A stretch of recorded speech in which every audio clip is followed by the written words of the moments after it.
Next, I'm going to introduce Wikoff. Naj is a Fulbright Senior Specialist in Global Health and a founding member of the National Organization for Arts and Health, also known as NOAA.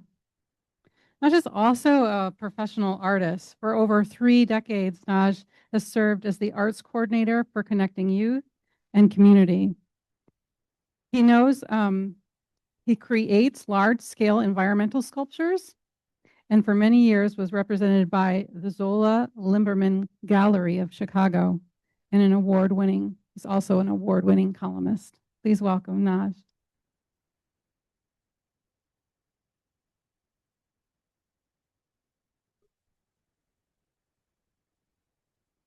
I'm glad to be here with all of you. Thank you so much.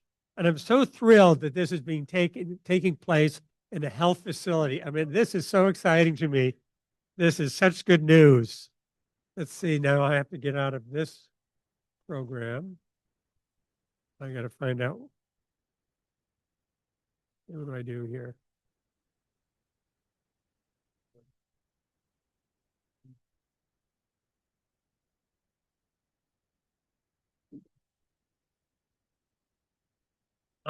Thank you. All right. So again, I'm so glad that you're all here. And what I want to do is give you an overview of the field of arts and health. And I'll begin by saying arts and health is ancient. I mean, truly ancient. The use of music, of drumming, of storytelling, of visualization on cave walls to help tell stories, to help take away the experience of pain. All those things goes back to time immemorial. So this is let me say, this is not something new. It's something that's been around for a long time in a wide variety of ways. So arts and health is a broad and growing academic discipline in the field of practice dedicated to using the power of the arts to enhance human health and well-being in diverse institutional and community settings. And within that field, there are several different areas. One is arts in clinical care in places like this. There's arts in medical and nursing education, so where we teach doctors and nurses their skills. There's arts in public health, incredible range, and this is growing tremendously, and in the design and decor of hospitals. So, who are the practitioners in arts and health? One, there are creative and expressive arts therapists. These are board-certified people who've been trained how to use their particular art form or a group of art forms for, sort of an outcome, like a medical outcome. They're not just doing it for fun and games, not to say they aren't, but the point is they are doing it for an outcome that's going to make somebody measurably, hopefully better. Then there's professional and teaching artists, which I'm one of them. I mean, when I work in a hospital setting, I've worked anywhere at the same place as creative artists have in a hospital setting, but I'm not there to do therapy. But are there some therapeutic benefits? Yes. But fundamentally, I'm getting there to help them express themselves through the arts or use the arts for various different ways of things. You have traditional and cultural-based artisans. So you think of a lot of our traditional and folk people who are working in that area. You have medical professionals that incorporate the arts as part of their practice. And then you have architects, graphic and interior designers who create these spaces that we live in. So those are the basic areas of practitioners. Now, there's really important to know, to have a code of ethics, scope of work. The creative and expressive arts therapists have that. They're board certified. Part of that is having a code of ethics and scope of work in their area. That's part of their training. But so too do professional artists, which has been developed by the National Organization for Arts and Health, working with a wide variety of people that just updated. But fundamentally, a lot of these things, when I worked at Dartmouth, I was, a regular artist. I fundamentally, through their volunteer program, I got trained how to work in a hospital safely. So respect for persons. So in other words, when I'm in a hospital, I don't go home and say, you won't believe who I saw in the hospital today, or something like that. Do no harm. In other words, art that might work in a concert hall or in a museum or in a lot of different places doesn't necessarily work in a hospital setting or a public health setting. So one, you want to do no harm, because arts can harm if done wrong. Integrity, quality, and justice and equity. These are the fundamental core areas of area. I encourage you to look up, it's free online from NOAA, a Code of Ethics and Standards of Practice for Artists working in healthcare. And it's a simple document, but really helps lay out what if you're a professional artist, what your boundaries are. So for instance, sometimes when I'm working in a hospital setting, I may recognize that somebody needs a therapist. And I also recognize that oftentimes patients will tell me something that they may not tell their nurse or doctor when I'm there longer. And I'm not dressed up in all these, like doctor or nurse-like uniforms. I immediately make sure the head nurse knows whatever I'm told. In other words, that is respecting the staff, the medical staff, as well as respecting the patient. So I need to know what I can do and I can't do. That's extremely important. That's true for anybody in healthcare. So there's also a growing area of research called neuroarts that is demonstrating engaging the arts and aesthetics triggers measurable positive changes in the brain structure. Fundamentally, we're built to be creative. And the function in chemistry is releases dopamines and reduces cortisol. Research shows these practices enhance neuroplasticity, improve mental and physical health, memory and all that stuff, and foster social connection. I encourage you to look up neuroarts online. It's an incredible and vital and important growing part of research. Neuroarchitecture, in a sense, is a variation. As spaces that we inhabit and shape how we can shape and feel how we function. So in other words, having a hospital that has uplifting art and good colors and creating an environment that's uplifting, you're going to feel better, the patients are going to feel better, and the staff is going to feel better, versus being in some dingy hole that's, you know what I mean? I mean, I've worked in some really grim places internationally, but boy, it's amazing what you can do in just painting walls white and putting up some artwork by local artists. Change the whole atmosphere. It's profound. The spaces we inhabit, profound, a great deal. So what are the roots? There are primarily 4 roots to arts and health. One of those is going back to comes out of the Mediterranean region from ancient Egypt, ancient, Iran, and that whole area right through Europe. That led to sort of evidence-based practice. Another is the African, brought to America through slavery. There's the indigenous from the Native Americans. And then there's the Asian, largely coming from China, India, and Japan. So these are 4 big roots to arts and health in our country that sets what we do in this country different than so many other places in the world, as we have this incredible diversity. So roots Mediterranean. The arts become aligned with ultimately became aligned with the scientific method. In ancient Egypt, 2000 BC, 4,000 years ago, they were already measuring the outcomes of arts activities. They wanted to know when they did something, what was the benefit back then, 4,000 years ago. Think of Leonardo da Vinci. There's incredible things that this guy did, but one of them is really mapped the whole body structure. Unbelievable, this pioneer. Hospital of St. Paul in Barcelona, it gives you an example how back then they used to really try to make hospitals really exciting places. Then a real step backwards with the Bauhaus, form follows function. And what the leaders of the Bauhaus thought was they were inspired by all these Greek temples that are all white, didn't realize they were painted. Over a couple of thousand years, all the wind and rain wiped out all the colors. So they went crazy making white hospitals all over the place. And then after World War II, they expanded. And, oh my God. I remember I used to be following lines of paint on the floor to find my way to rooms. So Another route is Asian. It's part of the holistic care. And this is, again, very ancient. Treatments that focus on the person rather than just a system. So that's an extreme. Think of yoga. Think of all manner of different things that have come out of that whole mindset of approach. Indigenous. I'm going to tell you, Ben Franklin and Dr. Rush were very intrigued by how Native Americans were using drumming back then to support healing. And the medicine men, they learned a lot about that. It was very inspiration to them. The drum is a great spirit's instrument. Why we are given the heartbeat. So in any indigenous culture around the world, you will find this. It's not just back here in the United States. Another is Africa. Just think about what it took to survive slavery for hundreds of years.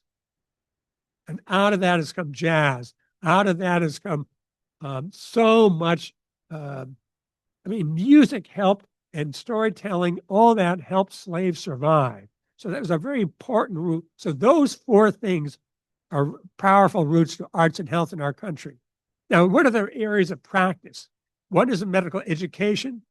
Another is public health, arts and clinical care, and art and architectural design, right? So some examples, art and clinical settings. You're seeing this fabulous opening to a children's hospital. Just people walk in and it makes them feel excited to be there. It might be music played in wait lobbies or in patient rooms. So when I was first at Dartmouth, I was then working at the Hopkins Center, and I started booking musicians into the hospital, depending on their musical instruments. And I had this one musician, this guy played the violin, major name, major player.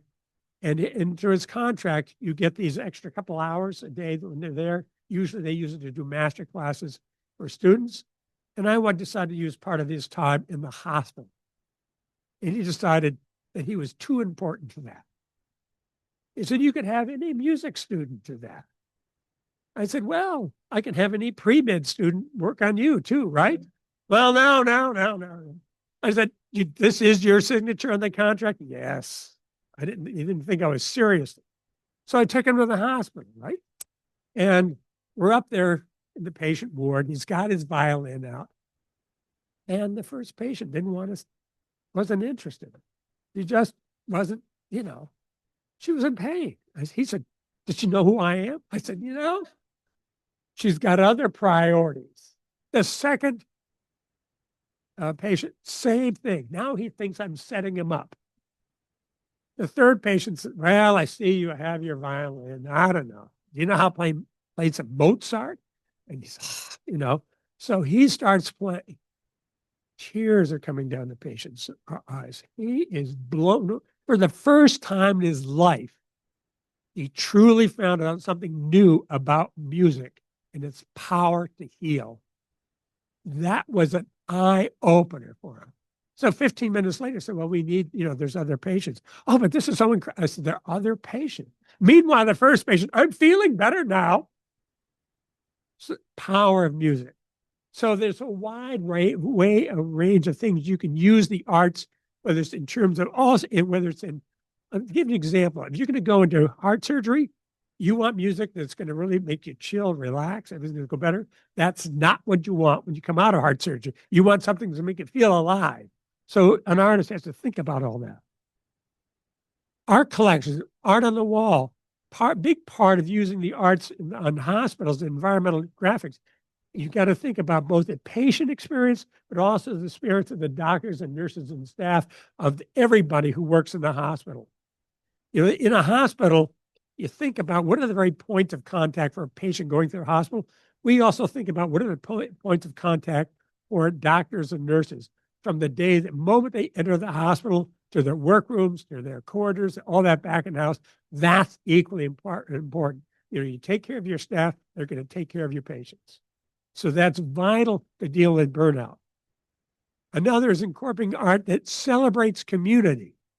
You want that sense of diversity that really the hospital you would design, let's say if I'm doing an art collection for here, your hospital this here, it would be different than for people in Florida. You might have lobster fishermen, you might have snow, you might have all manner of stuff, and your hospital makes you feel up. In Florida, they're like, oh, and we're not into flamingos.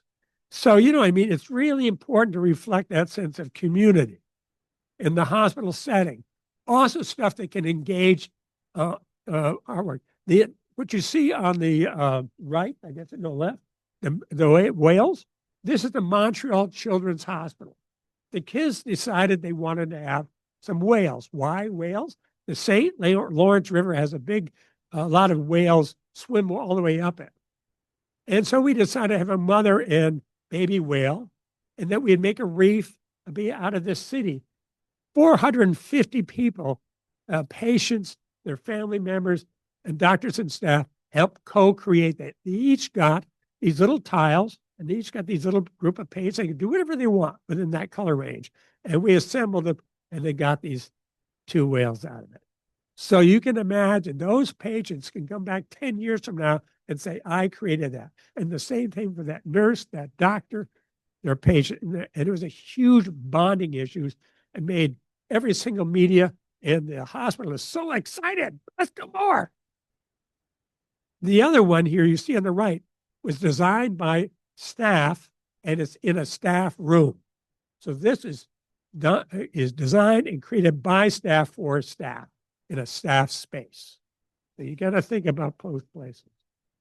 So arts in public health is a growing field. One is important one is arts in the military. Using the arts to help pre-deploy, deployed, and return. This can be very, very powerful. But also in a lot of different settings. One of the things that's key, if you're going to work with the military, the way I got into working with the military, you need to find somebody who can talk above and below rank. Who do you think that is? It's the pastors. It's the rabbi. They can talk to generals. They can talk to privates. Nobody else has that flexibility. And they value a story. In hospitals, it tends to be nurses. You need to find those gatekeepers if you're going to work in the field of arts and health and can help you move forward.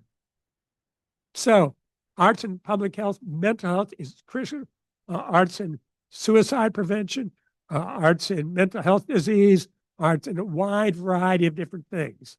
Using the arts for youth at risk, that's a big area where I do a lot of work. So arts in public health is a profound and growing field. Another is arts in public and community health settings. And what we have here is a combination of the two, right, in this facility right here.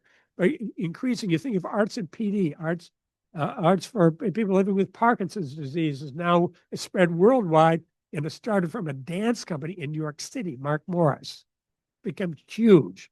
But the arts can make a profound difference in people's well-being in a wide variety of different settings. And I've done a lot of work.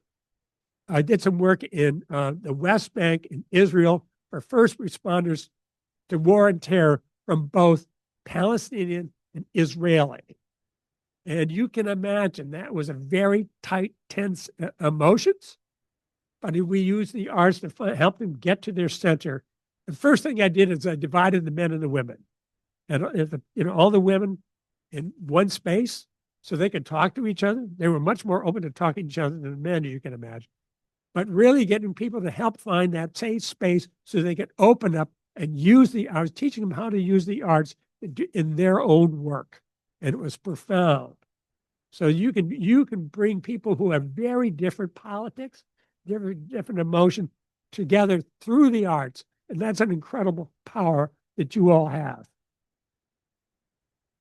Arts and medical education. So one is using the arts to improve medical student observation skills. Those up on the top right, you have medical students. At Dartmouth, we had these vocal ensembles all the time. They would sing. So you had med students singing for patients in the hospital. The whole idea was to help medical students see patients as people and not as a disease. So we tried to find all sorts of different ways. We had med students doing life drawing when they were working on the cadaver. So the very first day when you go to med school, you meet your cadaver. This is very emotionally tough for a lot of kids. So we had them do life drawing at the same time. Not only that, most young medical students, the people they've seen naked are in really good shape for the most part. I wanted to introduce them to models of different colors, different shapes, somewhat different ages, and to make them I want them to be comfortable and see the beauty of your body, no matter what their color is, no matter what their age is, more or less. So they feel when they're working with, so there's a comfort zone when they work with patients. And an interesting thing is, models much prefer working for me in the med school than for the art students. For the art students, they're like an object. In the med school, oh my God, the med students say, so where'd you get that scar? Did you have to have this? You know, the medical students want to talk to the models. The models feel like a person for once in their lives. So arts and clinical care, there's a wide variety that you can use the art to make a profound difference in clinical care. Just to keep that in mind, it's just so important. Arts for caring for caregivers is extremely important. We have a burnout rate crisis in this country. And that's not only in clinical care, but also in public health. The arts can make a huge difference in that area. It's critical. What research tells us, the arts can reduce the experience of pain. It can reduce fear, anxiety, and other psychological conditions. Paired with therapies, improve physical functioning. It can improve mental and psychological functioning, increase satisfaction, overall quality and care. It can improve patient and caregiver communication skills. It can improve caregiver observation skills, improve caregiver appreciation of the organization, and reduce family and professional care burnout. But something else to keep in mind, arts can heal, arts can harm. Arts are something that you can get to somebody's inner soul. You can get to a place where people feel vulnerable. You need to know about that and take good care. So that's what I'm said, as I said earlier on, what may work in a gallery doesn't necessarily work in a hospital setting. And that's where a lot of this research is so valuable to help us find out what works and what doesn't work. We take a very evidence-based approach to whether it's our arts activities or our arts environment, whether it's in public health or in clinical care. And a great place is the national organization has now developed a core curriculum, a basic structure of knowledge. If you want to get into the field of arts and healthcare, this helps you really understand the basic assets for all across the field. And there's a growing amount of places where you can get training of all sorts of different sizes and all sorts of different ways. So that to me is a huge, growing, exciting field. It's very emotionally satisfying. And I'll tell you something. When you go into some place and you use the arts to reduce somebody's experience of pain and make them have a sense of dignity and make them feel they're valuable, you're an answer to their prayer. Think about that. That's the power of the arts and health. So, any questions? Yes, ma'am.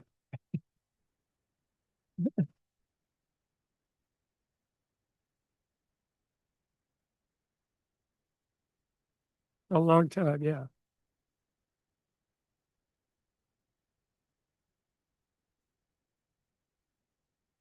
Right.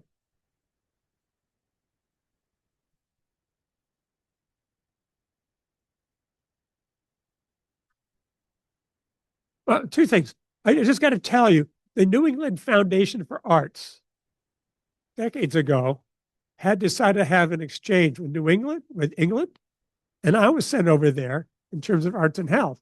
And I went rounding all around the country in England and all that stuff, and all these wonderful little pockets. Nobody knew each other.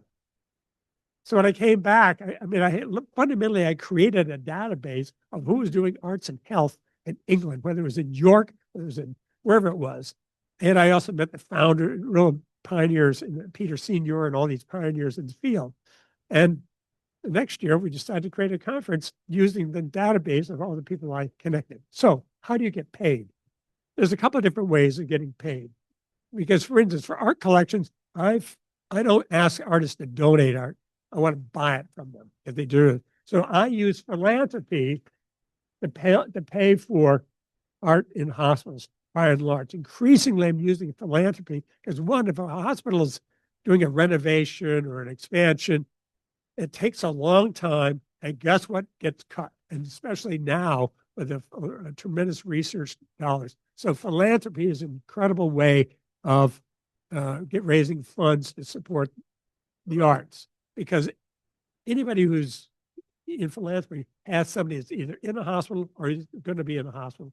And so they get it. And you're helping them bring a passion they have about the arts into a hospital setting.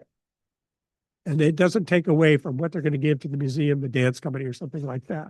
So there's one, I use philanthropy as a big way. But I also, if you're trying to raise money, consider who benefits. I always think that it's all about impact and who benefits for whatever type of fundraising you do. I mean, that sounds like sort of simplistic, but there's I think it's a website. It's something like, if you look up like impact.gov, it's a wonderful fundraising tool. It's all about thinking about who benefits. And of course, you got to ask. You don't ask, you're not going to get money. I mean, at Dartmouth, I blackmailed the head of the medical center to putting up money for the arts, because we kept going around it. His wife was very passionate about the arts. And what can I say? He wouldn't give me any money, so I go to his wife. She'd pound on him. He said, what's it going to take to stop you from talking to my wife? I said, you put it as a budget line item. So that's what he did. So there are different ways. Any other quick questions? I know you're supposed to have a break shortly. I answered all the questions. Amazing. Yes, ma'am.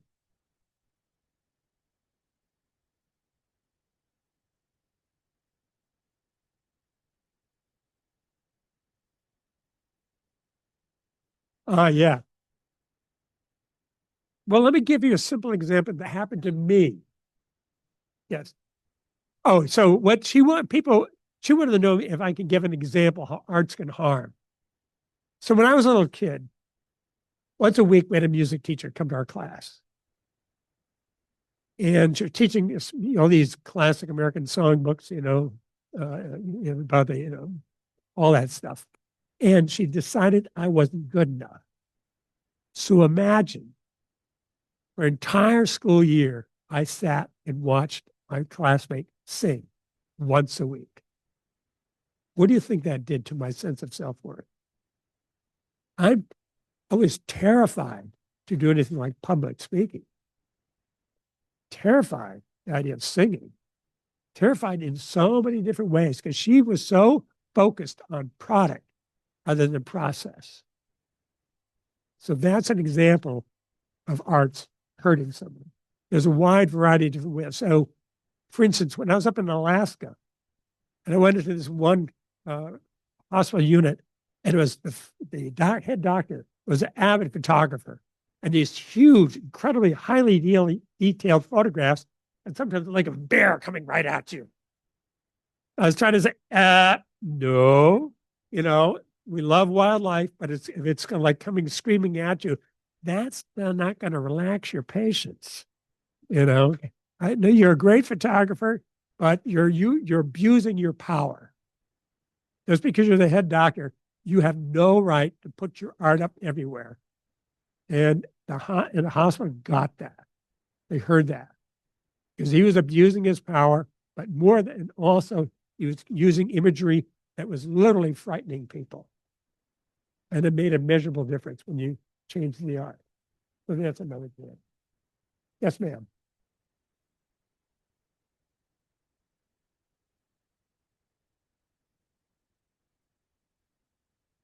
The problem is nobody can hear you without the microphone. Remember, we're on Zoom.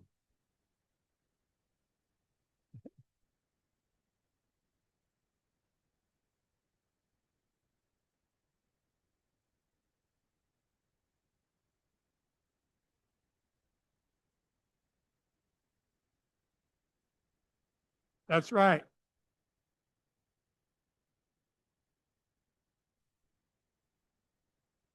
You better believe it.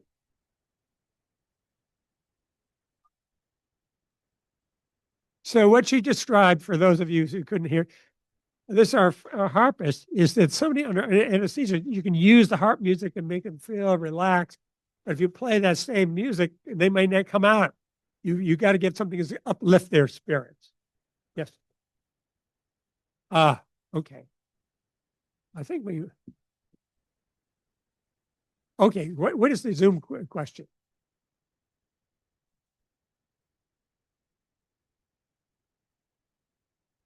Ah, very good. So I was going to say, um, for instance, the question is, how do you find your way in the hospital? I mean, generally speaking, you want to find a patient or a nurse, or sometimes a doctor. Doctors are so busy, but you want to find somebody with a connection to the hospital. And you want to find out something that's, for lack of better expression, a low-hanging fruit. If you're going to start a program in whether it's a hospital or public health center, you want to have a high potential of success, which is why organizations like the National Organization for Arts and Health are very valuable, because they're constantly giving you examples of best practices. And also sometimes they give you great examples when something really failed, because you can learn a lot from that. But so for instance, the way I got into the military, which is a similar sort of thing, is that I knew a local chaplain who was a chaplain in the military. And he brought me into the National Guard. And he introduced me to other pastors. And I felt like, whoa, what a network I've got here.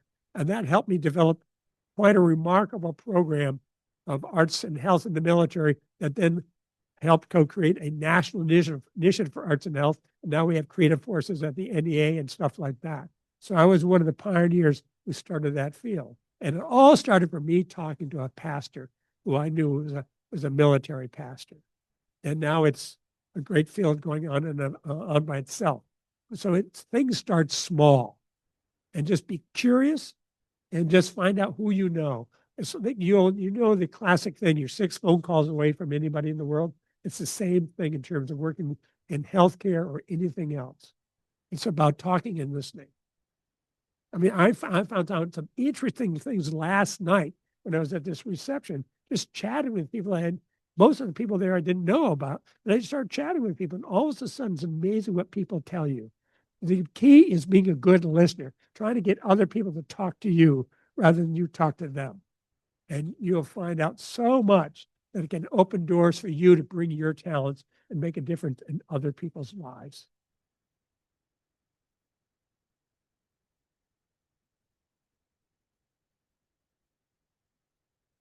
Well, I can say thank you all for being here.